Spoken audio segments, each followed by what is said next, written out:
AILab Standalone is your desktop workspace for generative image AI. You create images using different AI models or edit existing ones. And all results are saved directly and locally on your hard drive. The resolution indicator immediately warns you if the selected AI model doesn't match the image, so you don't lose image quality or unintentionally waste time or tokens. Using reference images, the prompt history, a prompt library, and in-image annotations, you can give the AI very precise instructions. For the finishing touches, there are quick adjustments such as brightness, contrast, and saturation. And additionally, there is a Photoshop interface, which is also compatible with older editions of Photoshop. Furthermore, AILab always shows you your token usage, including the exact cost before each generation.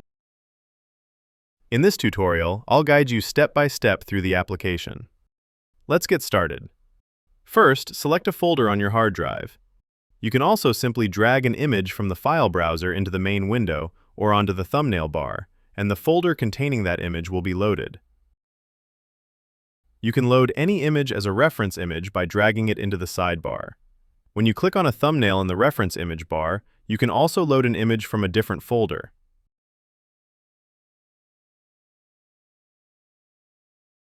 Via right-click, you can open the current folder directly in the file browser, or switch to folders you've used before.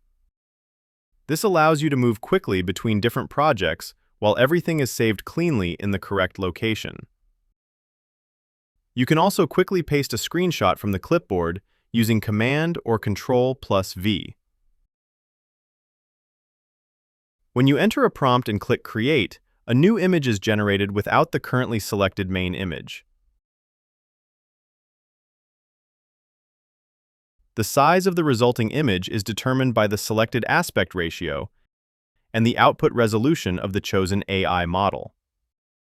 Any loaded reference images are taken into account unless they are disabled, but they do not influence the size or aspect ratio of the generated image.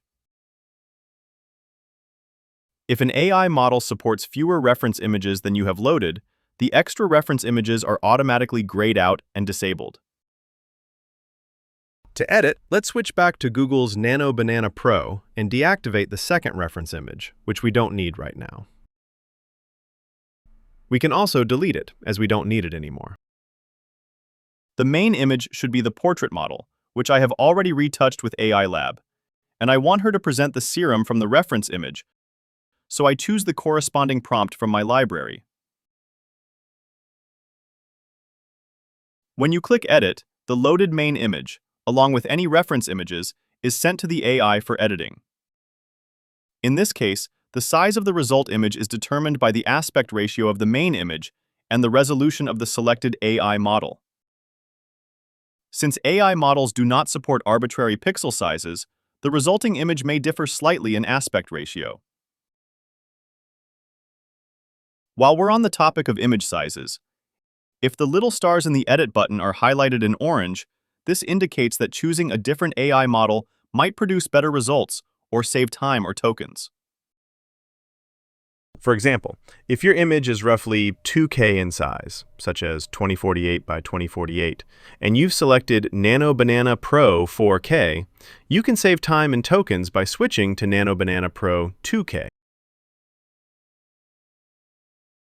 If you still want a 4K result, you can of course ignore the orange indicator and proceed with 4K. In the opposite case, if you load a large image, for example 3000 by 5000, and select a smaller model, the indicator also warns you because you would otherwise lose resolution. With Seedream, for example, there are no price differences between different resolutions, so only the 4K model is available, and the indicator does not react for either small or large images.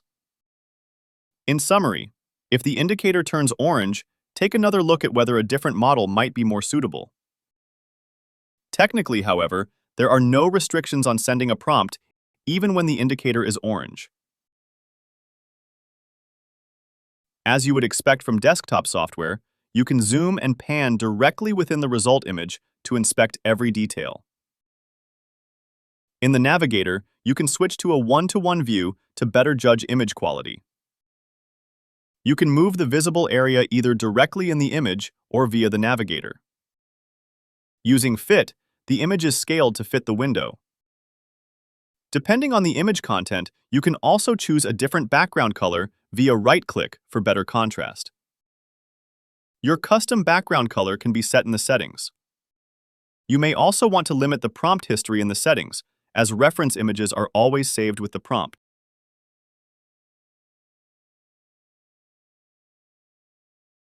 The clipping overlay highlights pixels that clip in the shadows or highlights. A colored overlay means that one of the 3 color channels has reached 255, while a red and white overlay indicates that all 3 channels are clipped. This is especially useful when making fine adjustments using the contrast, saturation, and brightness sliders.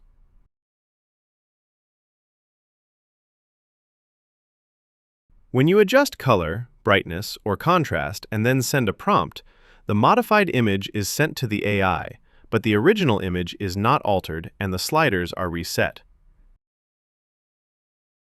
This allows you to make additional adjustments within an iteration without having to describe them in the prompt. If you don't want to send another prompt, you can also simply save the adjusted version as a new image. In this case as well, the original image remains untouched. If you need more advanced post-processing and work with Photoshop, you can send an image to Photoshop,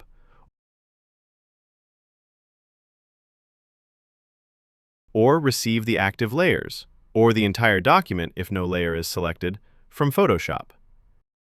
This works with all current Photoshop versions as well as quite old ones. Sometimes it's easier to add instructions directly in the image. For this, you have a brush and a text tool. If something is hard to describe, you can, for example, mark a person in the image and say, "Remove the marked person from the image," or choose a more detailed prompt from the library if you do this often.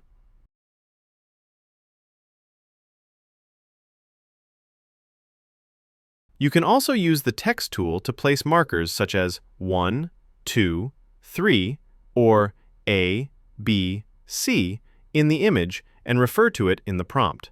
Or you can write more detailed comments directly into the image. Don't worry about covering important parts of the image.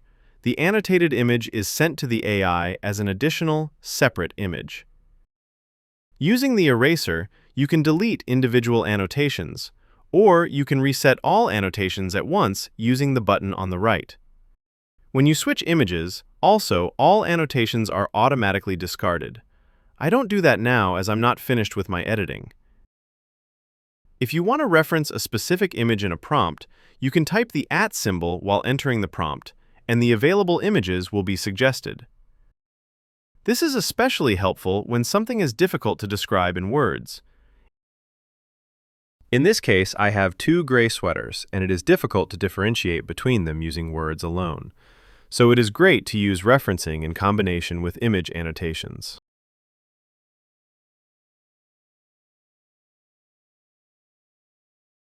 All prompts, including their reference images, are saved in the prompt history, which you can access at any time via the hamburger menu. If you want to store established prompts in a structured way, you can add them to your personal prompt library using the plus icon.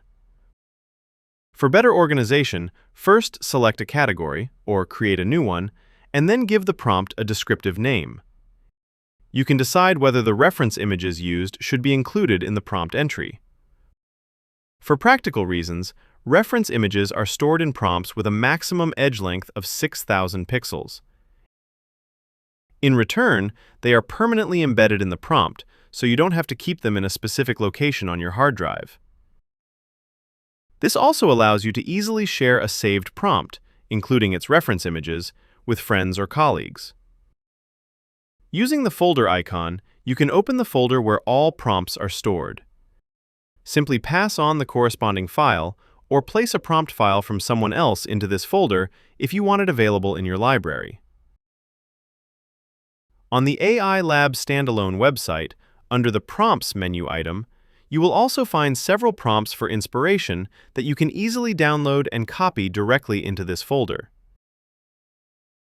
You don't need to worry about categories when placing prompt files here. When the program starts, all prompts in this folder are read, sorted by category, and made available in AILab. In AILab, you always have full visibility of your token usage. Above the navigator, you can see how many tokens you've already used from your monthly allowance. The cost of the next generation is always shown directly on the respective button. With some AI models, the cost of sending reference images is significant, so the price may change depending on how many reference images are used or whether an annotated image is sent. Given the variety of models and pricing structures, we believe it's important that you always see the cost before generating an image.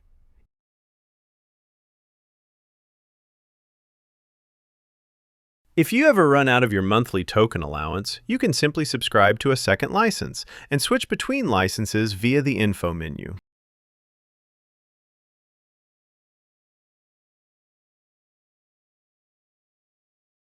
Have fun working with AILab, the new home for focused AI image work.